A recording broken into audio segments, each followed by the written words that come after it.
পরিবারের সকলকে মিলে জলাশয়ের ধারে দাঁড়িয়ে রয়েছে। বাবা মায়ের মাঝখানে দাঁড়িয়ে রয়েছে একটি হস্তি শাবক। জলাশয় থেকে জল পান করার জন্য সামান্য এগিয়ে গেল সে, কিন্তু টাল সামলাতে না পেরে জলাশয়ের মধ্যেই পড়ে গেল হস্তি শাবকটি। সমাজ মাধ্যমে পাতায় এমনই একটি ভিডিও ছড়িয়ে পড়েছে। যদিও ভিডিওটির সত্যতা যাচাই করেনি খবর বাংলা। অল অ্যানিমালস MA নামের অ্যাকাউন্ট থেকে ইনস্টাগ্রামের পাতায় ভিডিওটি পোস্ট করা হয়েছে।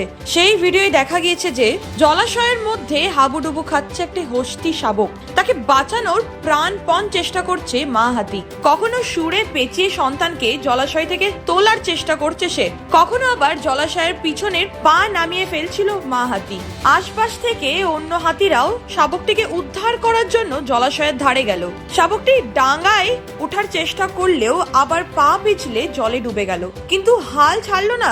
কোনো রকমে জলাশয় থেকে উঠে পড়লো সে। ঘটনাটি কোথায় ঘটেছে তা জানা যায়নি, তবে ভিডিওটি দেখে নেটাগরিকরা একাংশ নানান মন্তব্য করেছে।